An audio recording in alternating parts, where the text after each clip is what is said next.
Shalom semua, kita akan belajar tentang tanda-tanda kedatangan Tuhan pada kali yang kedua.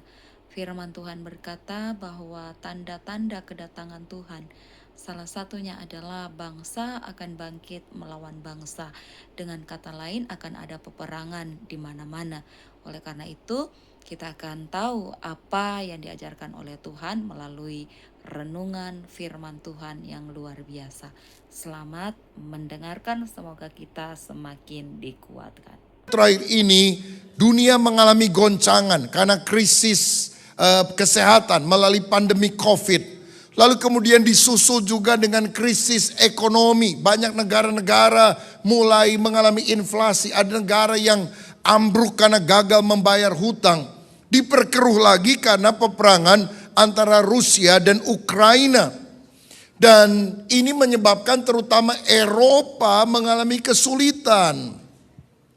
Lalu orang mulai bertanya, apakah perang Rusia-Ukraina ini merupakan pemantik dari perang besar, yaitu perang dunia yang akan terjadi pada akhir zaman?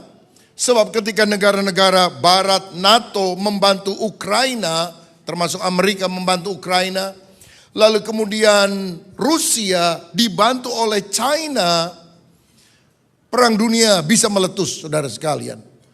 Dan saya mau bilang begini, di Asia sekarang agak relatif lebih tenang dibandingkan dengan dampak buruk yang terjadi di Eropa gara-gara perang di Ukraina itu. Tetapi kalau Amerika misalnya mendorong-dorong Taiwan, ini urusan bisa panjang saudara. Karena China juga sudah siap-siap untuk mencaplok Taiwan. Dan itu dampaknya ke seluruh Asia, termasuk Indonesia. Nah, jika demikian, bagaimana kita sebagai umat Tuhan tahu apa yang akan terjadi pada akhir zaman? Kita bersyukur karena kita punya Alkitab. Alkitab memberitahukan sesuatu sebelum peristiwa itu terjadi. Karena Tuhan itu Alfa dan Omega. Dia tahu A sampai Z-nya. Dan berbahagialah saudara yang disingkapkan rahasia kebenaran firman supaya kita bisa berjaga-jaga pada akhir zaman ini. Nah, saya percaya bahwa perang itu sebetulnya adalah tanda zaman. Karena dalam Matius 24 ayat 6 dan 7 dikatakan demikian. Kamu akan mendengar deru perang atau kabar-kabar tentang perang. Namun berawas-awaslah, jangan kamu gelisah sebab semuanya itu harus terjadi. Tetapi itu belum kesudahannya. Sebab bangsa akan bangkit melawan bangsa dan kerajaan melawan kerajaan, akan ada kelaparan dan gempa bumi di berbagai tempat. Peperangan merupakan tanda akhir zaman. Nah, di dalam akhir zaman ini akan ada dua perang besar yang kita perlu waspadai. Yang pertama disebut sebagai perang Gog dan Magog, itu dicatat dalam Yeskiel 38 dan 39. Dan yang kedua adalah perang Harmagedon, Wahyu 16, Wahyu 9. Saya akan jelaskan satu persatu. Yang pertama adalah perang Gog dan Magog. Dan ini agak dekat dengan masa hidup kita. Dalam Yehezkiel 38 ayat 2-6 firman Tuhan bilang begini. Hai anak manusia, tujukanlah matamu kepada Gog di tanah Magog, yaitu Raja Agung negeri Mesek. Kata Raja Agung itu berasal dari kata Ibrani Ros, dan orang menghubungkannya dengan istilah Rusia. Hai anak manusia, tujukanlah mukamu kepada Gog di tanah Magog, yaitu Raja Agung negeri Mesek dan Tubal, dan katakanlah, beginilah firman Tuhan Allah, lihat, aku akan menjadi lawanmu, hai Gog, Raja Agung negeri Mesek dan Tubal. Aku akan menarik engkau dengan mengenakan kelikir pada rahangmu dan membawa engkau keluar beserta seluruh tentaramu, yaitu pasukan berkuda, semuanya berpakaian lengkap, suatu kumpulan orang banyak dengan perisai besar dan kecil, dan semuanya berpedang di tangannya. Orang Persia, Ethiopia, dan Put menyertai mereka, dan semuanya dengan perisai dan ketopong. Orang Gomer dengan seluruh bala tentaranya, Betogarma dari utara sekali. Dengan seluruh bala tentaranya, banyak bangsa menyertai engkau. Jadi Alkitab bilang akan ada negara dari utara sekali, utaranya Israel, yang akan menyerang Israel. Yeskiel 38 ayat 14-15. Sebab itu bernubuatlah hai anak manusia dan katakanlah kepada Gog, beginilah firman Tuhan Allah. Ketika umatku Israel sedang diam dengan aman tentram, pada waktu itulah engkau akan bergerak dan datang dari tempatmu. Dari mana? Dari utara sekali. Nah saudara, dari ayat ini jelas kita melihat akan ada serangan dari utara sekali. Kalau kita lihat peta dunia, maka di atas Israel sebelah utaranya itu Turki. Dan akan menjadi mitra daripada negara di atasnya lagi, di utaranya lagi, yaitu Rusia atau negara yang dulu disebut sebagai Uni Soviet. Nah, disebut ada beberapa nama di sana. Kalau saya baca di dalam Kejadian 10 ayat 1 sampai 3 dikatakan demikian. Inilah keturunan Sem, Ham dan Yafet, anak-anak Luh. Setelah air bah itu lahirlah anak-anak lelaki bagi mereka. Keturunan Yafet ialah Gomer, Magog, Madai, Yawan, Tubal, Meseh dan Tiras. Keturunan Gomer ialah Askenas, Rifat dan Togarma. Nah, saya tidak punya waktu yang banyak untuk menjelaskan, tetapi intinya adalah ini. Gog itu bicara tentang Rusia. Magog, Meseh, Tubal adalah negara-negara bekas Uni Soviet. Misalnya Kazakhstan, Uzbekistan, Azerbaijan. Persia adalah Iran. Gomer dan Bet Togarma adalah Turki dan Syria. Put adalah Libya. Ethiopia itu meliputi Mesir pada zaman dulu, juga Sudan. Nah, ini adalah negara-negara yang akan berkoalisi dengan Rusia untuk menyerang Israel. Tetapi ada yang tidak akan ikut koalisi Rusia menurut Yeskiel 38 ayat 13. Yaitu Sheba, Dedan. Dan ini adalah negara Jazirah Arab. Jadi kemungkinan Arab Saudi, Uni Emirat Arab, Bahrain tidak akan pro kepada Rusia. Lalu Tarsis itu bicara soal Inggris, Eropa. Dan Eropa terkait dengan Amerika Serikat tentunya. Karena kita tahu bahwa Amerika itu adalah dulu orang-orang Eropa yang pindah ke benua ini. Mereka tidak akan pro kepada Rusia, tapi kalau kita lihat catatan Alkitab, nggak akan bantu Israel. Ya, jadi ngomong doang, kita bantu dan sebagainya. Tapi ketika perang ini terjadi, mereka nggak akan bantu, saudara. Karena Tuhanlah menurut catatan Alkitab yang akan turun tangan untuk membantu Israel sebagai umat pilihannya. Nah, jadi ketika mereka dikepung oleh negara-negara, Rusia datang menyerang Israel, kita harus tahu tanda zaman sudah dekat. Jadi kalau saudara tanya sama saya, apakah perang Rusia dan Ukraina itu tanda Tuhan Yesus akan segera datang? Karena itu adalah menuju perang dunia kedua, perang dunia ketiga. Saya bilang mungkin bisa menjadi tanda awal, tapi belum tanda yang paling jelas. Karena begini, selama Israel belum diutik-utik, belum dilibatkan, maka peta zaman tentang perang Gog dan Magog itu belum jalan. Tapi saudara lihat, sudah beberapa kali Putin ngomong soal Israel dan sebagainya. Sudah mulai diusik-usik saudara-saudara. Tapi Israel masih menahan diri sampai hari ini. Kalau Israel sudah diserang, Gog dan Magog terjadi. Itu bisa terjadi dalam waktu yang singkat yang kita tidak pernah tahu. Atau juga bisa waktu yang lebih panjang, tergantung kemurahan hati daripada Tuhan. Nah, apa yang akan terjadi kalau Rusia menyerang Israel? Yang pertama saya lihat Tuhan akan menghukum Gog. Karena di dalam Yeskiel 39 ayat yang ke-6, firman Tuhan berkata begini, Aku akan mendatangkan api ke atas Magog dan ke atas orang-orang yang diam di daerah pesisir dengan aman tentram, dan mereka akan mengetahui bahwa akulah Tuhan. Tuhan yang akan berperang, dia memberikan bencana-bencana alam kepada pasukan yang menyerang Israel. Akibatnya orang-orang yang menyerang Israel, mayatnya akan dikubur selama 7 bulan. Yeskiel 39 ayat 11 dan 12. Maka pada hari itu aku akan memberikan kepada Gog suatu tempat di mana dia akan dikubur di Israel, yaitu lembah penyeberangan di sebelah timur dari laut. Dan kuburan itu akan menghalangi orang-orang yang menyeberang. Di sana Gog akan dikuburkan dengan semua halayak ramai yang mengikutinya, dan tempat itu akan disebut lembah halayak ramai Gog. Ayat 12. Kaum Israel akan mengubur mereka selama berapa lama? 7 bulan dengan maksud mentahirkan tanah itu. Bukan gara-gara Amerika tolong Israel loh saudara. Ya sekarang aja saya bantu. Ya, nyatanya sih ya bantu uang mungkin, bantu senjata iya. Israel juga akan mengalami hal yang sama. Karena pada waktu itulah Tuhan sendiri akan menyatakan kuasanya dengan melalui berbagai bencana. Musuh-musuhnya akan diporak-porandakan. Kalau saudara lihat di perjanjian lama, kadang-kadang orang Israel mau perang, musuhnya banyak banget, lalu mereka mati duluan. Tadi pagi saya khotbah, 1 malaikat diutus Tuhan untuk melawan orang Asyur, 185.000 orang mati sekaligus. Dan ini akan terjadi pada akhir zaman. Karena pengalaman Alkitab akan terjadi di dunia nyata pada masa ini.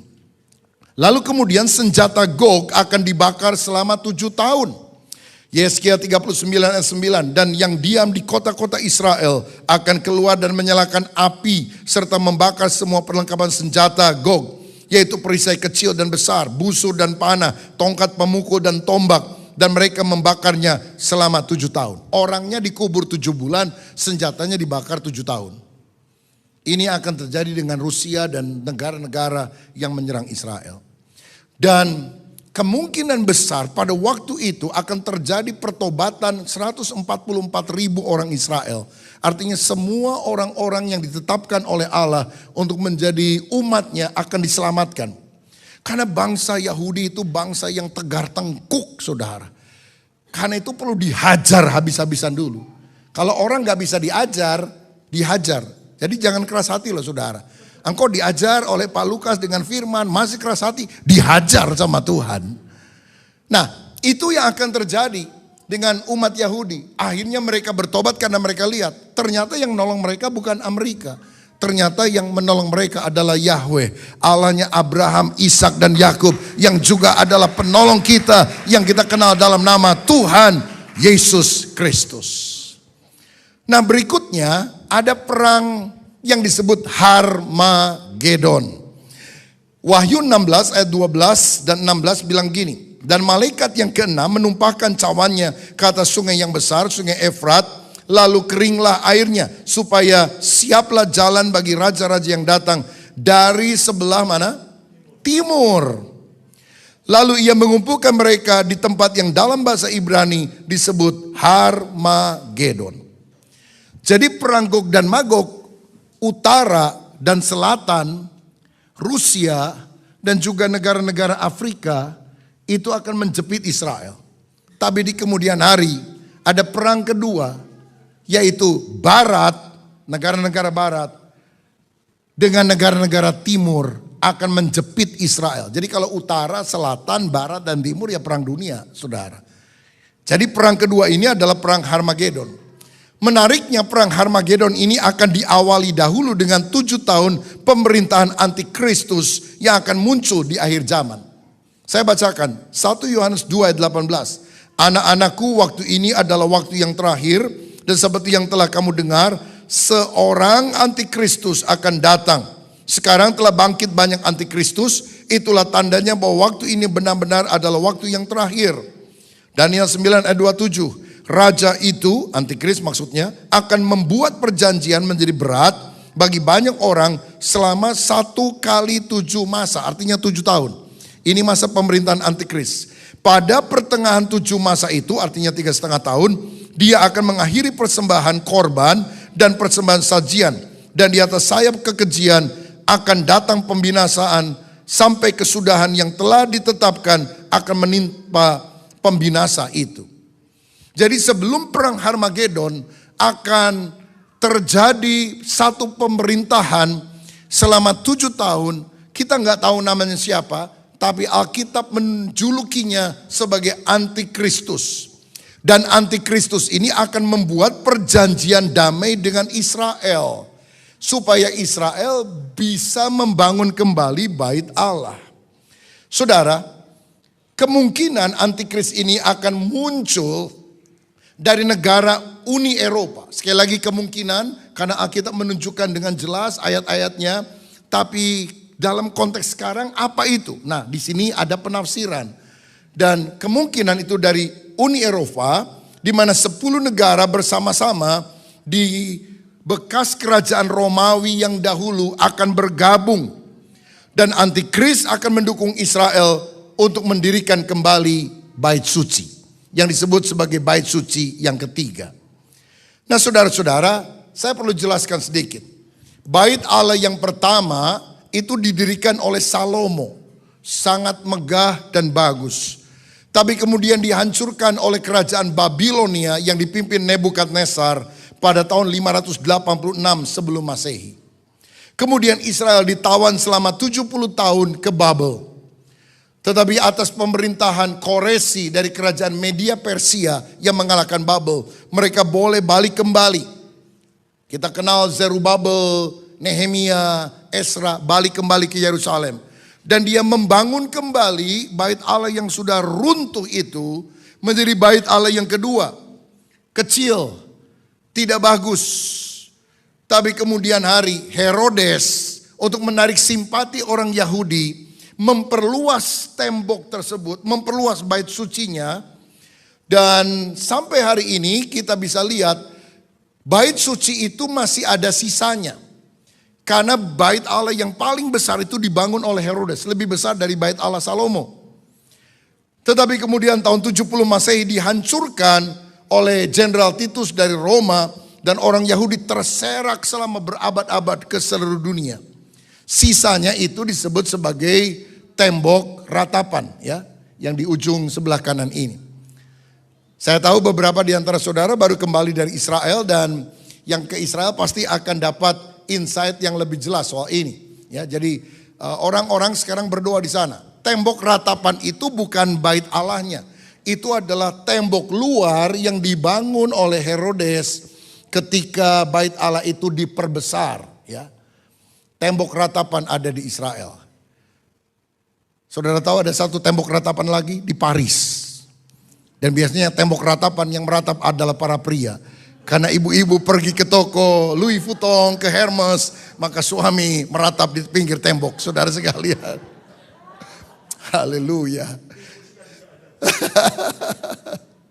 Nah, pertanyaannya begini, nanti bait Allah itu akan dibangun lagi di Yerusalem.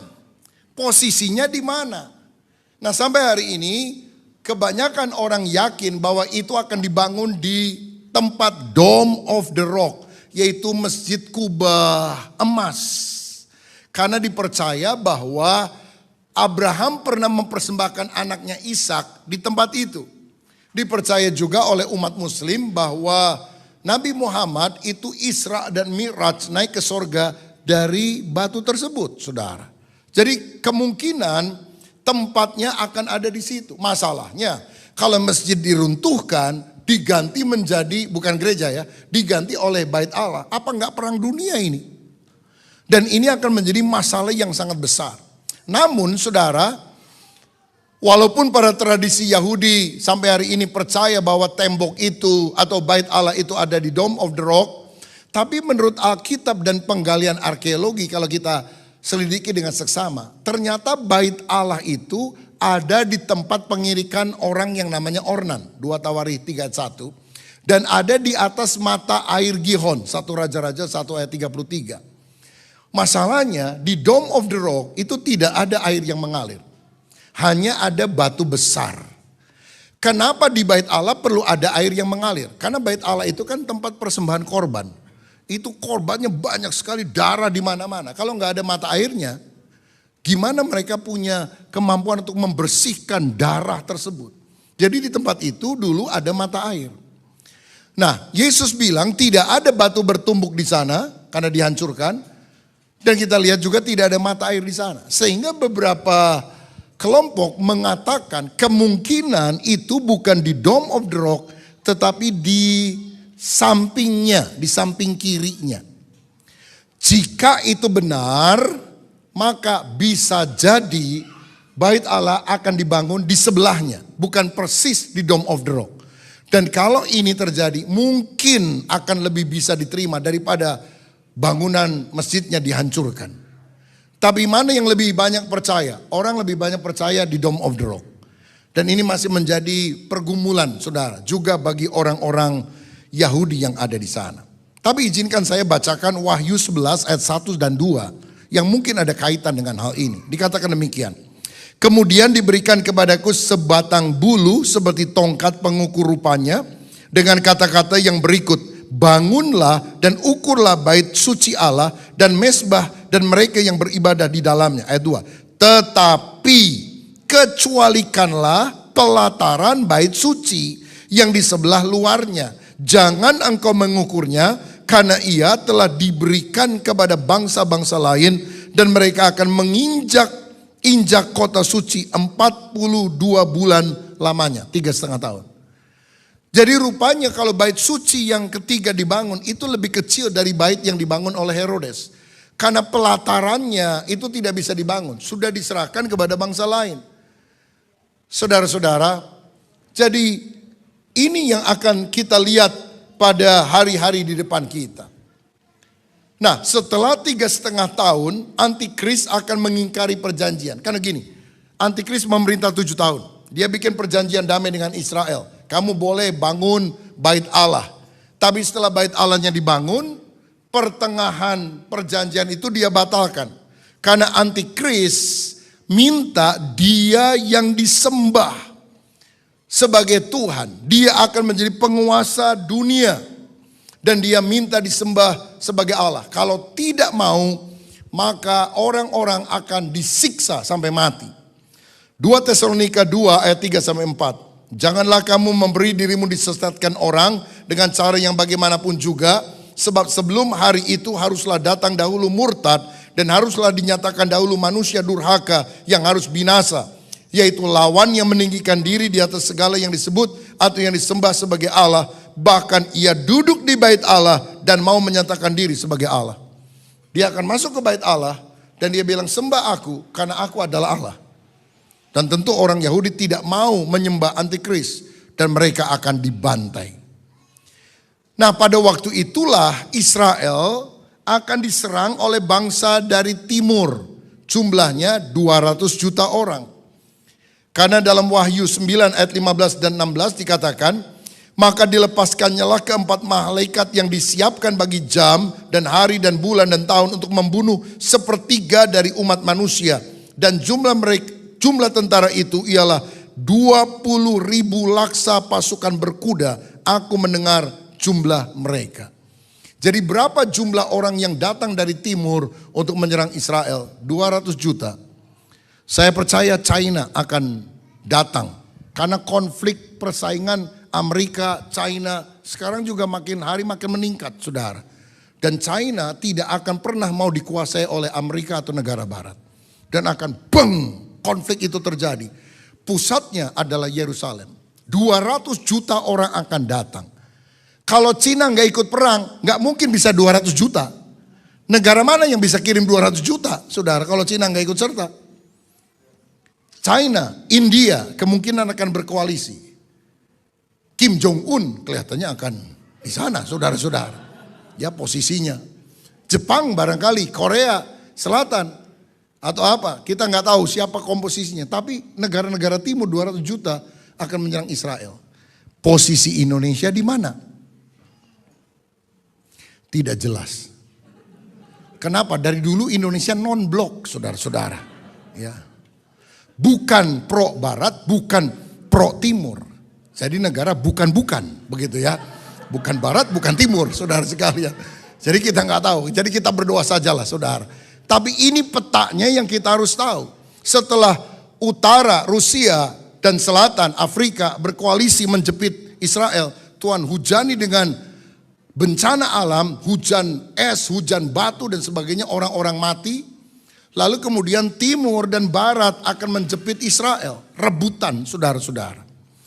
Nah, pada waktu itulah di akhir perang Harmagedon, Tuhan Yesus akan datang dan Antikristus akan ditangkap. Lalu nabi palsu juga akan dilemparkan bersama-sama ke lautan api yang disebut sebagai Gehenna atau neraka.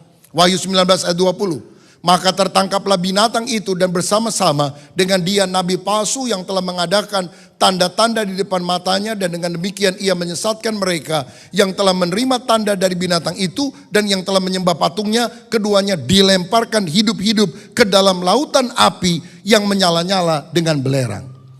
Jadi menurut kesaksian Alkitab ini, yang pertama kali dilemparkan ke neraka itu bukan setan.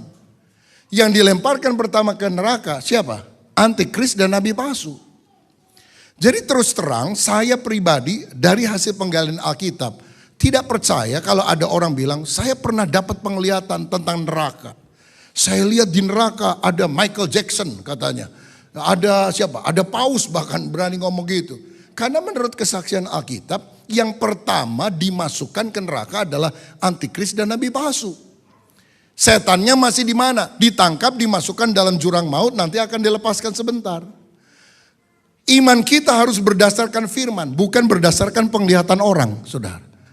Karena penglihatan bisa salah, tapi Alkitab tetap benar. Kenapa kok antikris disuruh masuk dulu neraka, baru kemudian bosnya, iblis, Lucifer dan sebagainya belakangan masuk? Ya ini kan kacungnya, anak buahnya antikris itu saudara. Kacungnya setan, mungkin kacung beresin dulu lah nerakanya, begitu nanti bosnya baru datang, kira-kira seperti itu. Dan saya mau bilang, penguasa neraka itu bukan setan. Siapa yang bikin neraka? Tuhan. Neraka diciptakan untuk apa? Menghukum setan. Neraka tidak diciptakan untuk menghukum manusia sebetulnya. Karena manusia ditetapkan oleh Allah untuk masuk ke dalam kerajaan sorga. Tapi kalau manusia dengan kehendak bebasnya melawan Tuhan terus, dan bilang biarin sedeh, saya masuk neraka aja. Lumayan banyak bintang filmnya. Saudara dengan kehendak bebas akan masuk ke dalam neraka. Dan siapa yang akan menyiksa orang-orang yang masuk neraka? Bukan setan. Banyak gambaran pikir begini, setan akan duduk di singgasananya, lalu dia tusuk orang, bikin sate dan sebagainya. Enggak saudara. Di neraka yang paling berat hukumannya adalah Lucifer. Setan. Bagaimana dia bisa menyiksa orang lain? Wong dia yang paling disiksa. Itu gambaran yang paling alkitabiah. Karena mereka akan disiksa oleh nyala api dan penguasa sorga. Termasuk penguasa neraka, penciptanya adalah Tuhan. Tuhan akan memberikan pahala kepada orang yang takut akan dia. Tapi akan menghukum mereka yang mengikuti jalan hidup daripada si iblis. Jangan sampai masuk neraka. Kita percaya Yesus, Tuhan menyediakan sorga bagi setiap orang yang percaya kepadanya. Boleh katakan, boleh juga ketik bagi saudara yang online, saya mau masuk sorga. 2, 3, saya mau masuk sorga. Saudara mau masuk sorga? Haleluya, ketik ya, saya mau masuk sorga. Caranya gimana? Percaya kepada Yesus, maka engkau akan selamat, engkau dan seisi keluargamu. Nah kalau Yesus datang, dia akan mendirikan kerajaan 1000 tahun damai di dunia ini. Dia akan mendarat di Bukit Zaitun, bukan di Philadelphia, percayalah saudara. Dia akan mendarat di Bukit Zaitun, dia akan menggenapi janji kepada Abraham. Karena Tuhan pernah ngomong gini kepada Abraham, Israel itu teritorialnya dari sungai Mesir, Nil, sampai sungai Efrat di Irak. Jadi wilayah Israel itu akan besar dari Mesir sampai ke Irak. Dan Tuhan pernah bilang kepada Daud bahwa di atas tahta Daud akan datang raja yang kekal, yang tahtanya kokoh selama-lamanya.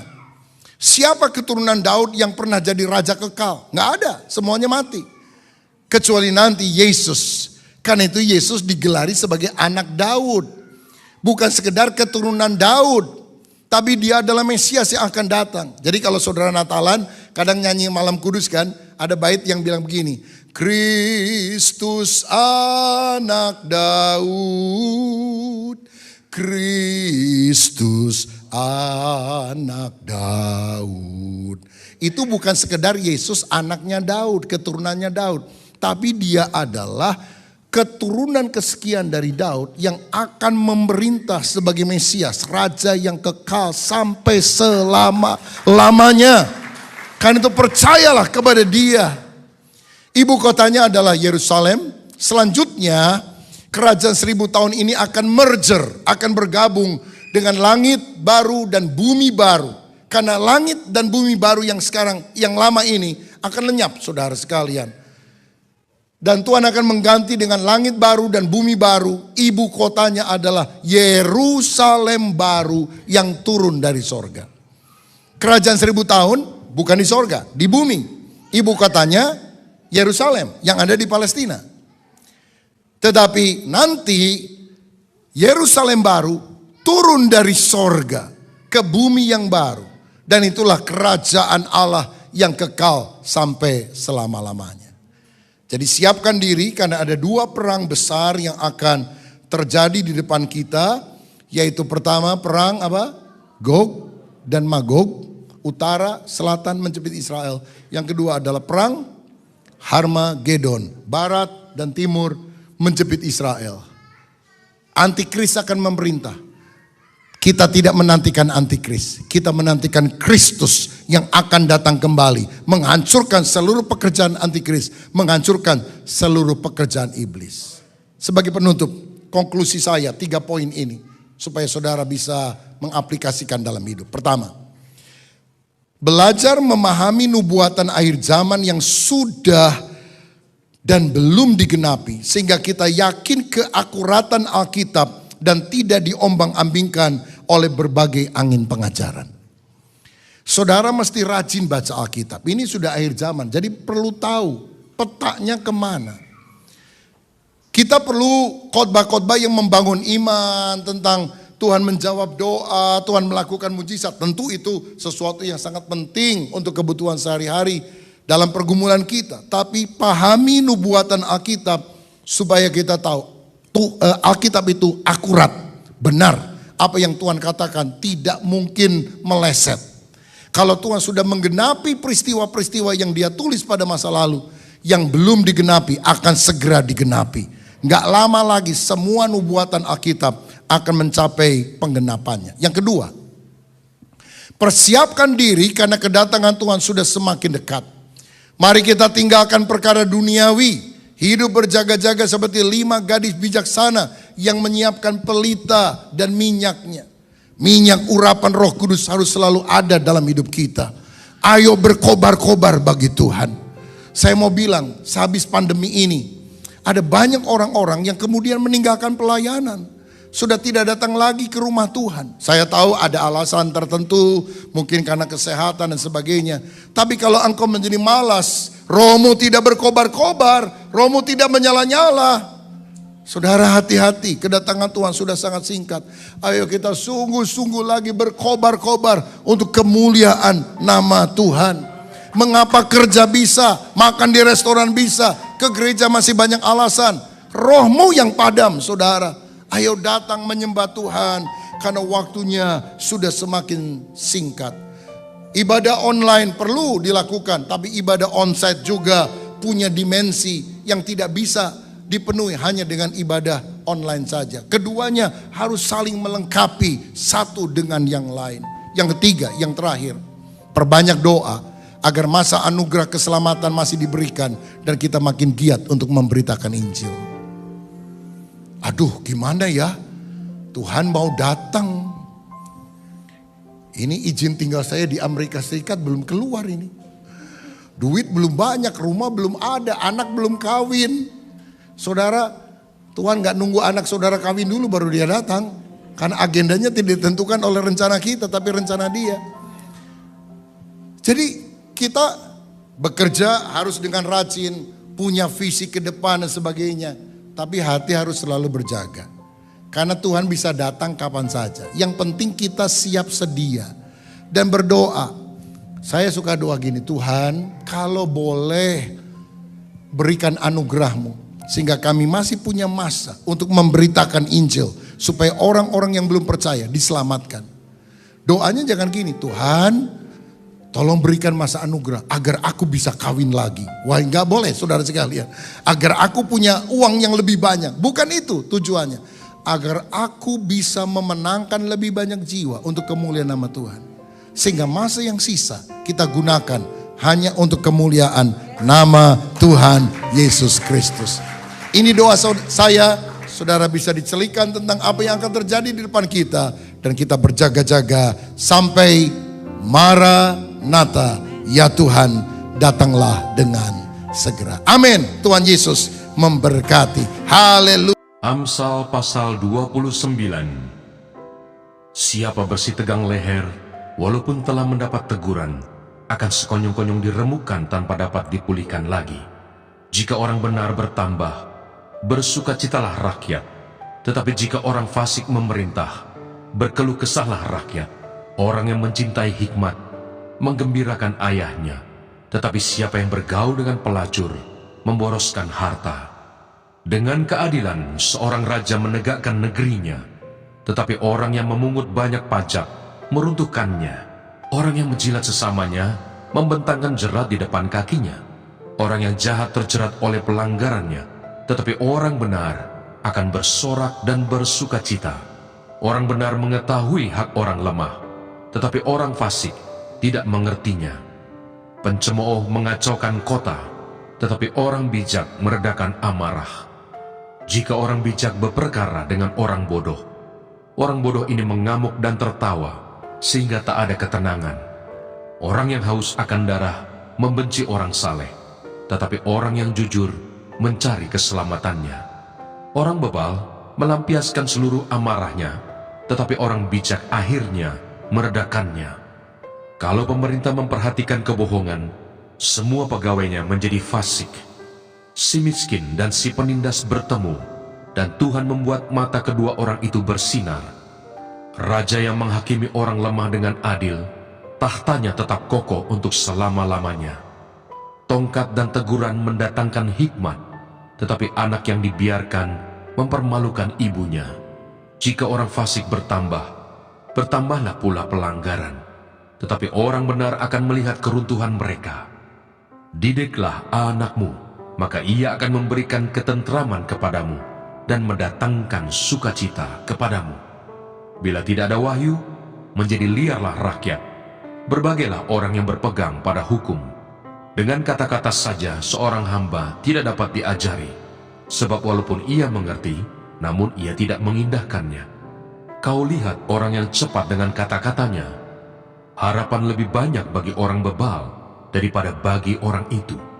Siapa memanjakan hambanya sejak muda, akhirnya menjadikan dia keras kepala.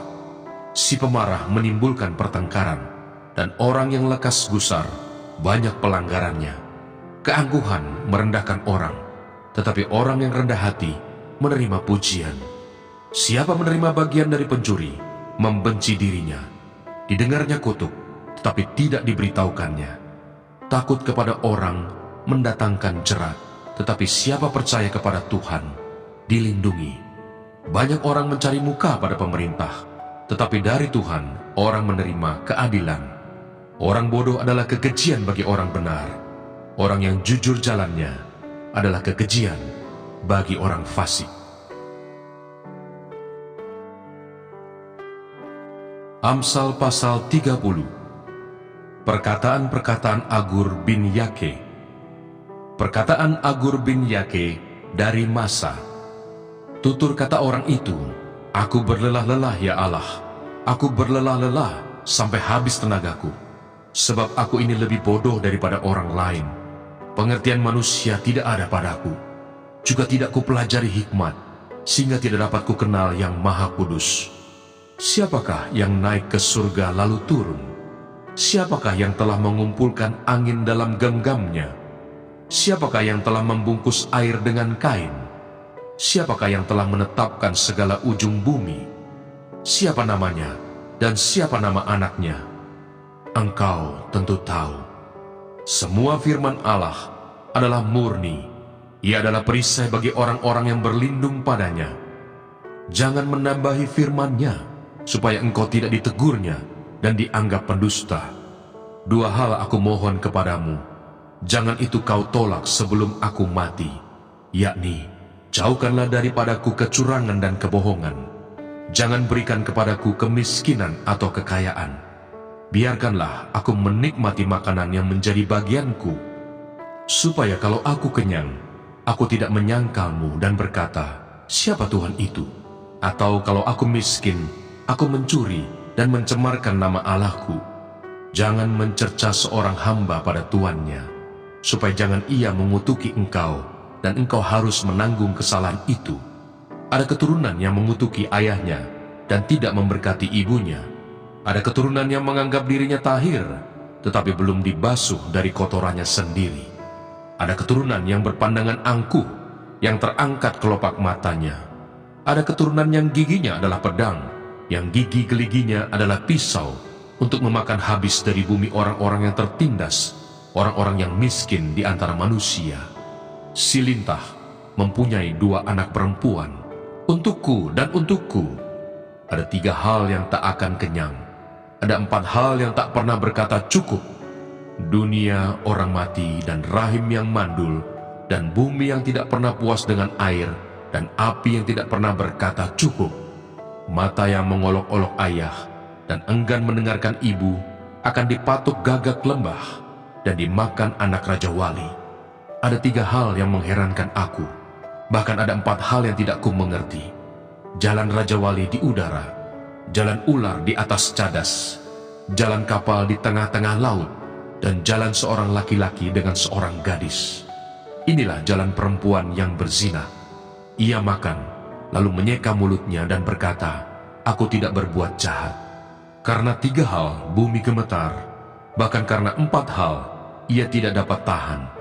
Karena seorang hamba, kalau ia menjadi raja. Karena seorang bebal, kalau ia kekenyangan makan. Karena seorang wanita yang tidak disukai orang, kalau ia mendapat suami. Dan karena seorang hamba perempuan, kalau ia mendesak kedudukan nyonyanya. Ada 4 binatang yang terkecil di bumi, tetapi yang sangat cekatan. Semut, bangsa yang tidak kuat, tetapi yang menyediakan makanannya di musim panas. Pelanduk, bangsa yang lemah, tetapi yang membuat rumahnya di bukit batu. Belalang, yang tidak mempunyai raja, namun semuanya berbaris dengan teratur. Cicak yang dapat kau tangkap dengan tangan, tetapi yang juga ada di istana-istana raja. Ada 3 binatang yang gagah langkahnya, bahkan 4 hal yang gagah jalannya, yakni singa, yang terkuat di antara binatang, yang tidak mundur terhadap apapun, ayam jantan yang angkuh, atau kambing jantan, dan seorang raja yang berjalan di depan rakyatnya. Bila engkau menyombongkan diri, tanpa atau dengan berpikir, tekapkanlah tangan pada mulut, sebab kalau susu ditekan, mentega dihasilkan, dan kalau hidung ditekan, darah keluar, dan kalau kemarahan ditekan, pertengkaran timbul.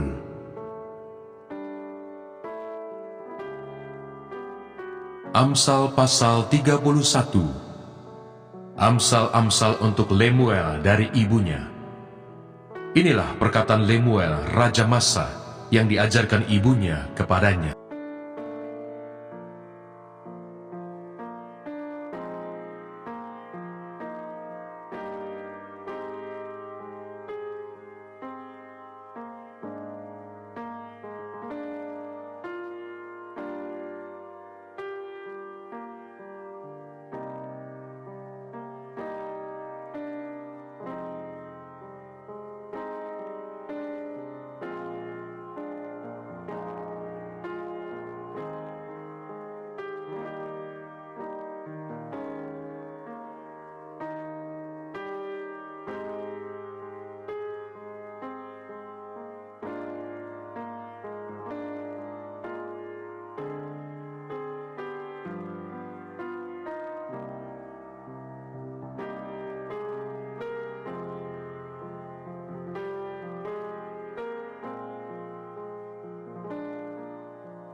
Yang berbahagia ialah mereka yang mendengarkan firman Allah dan yang memeliharanya.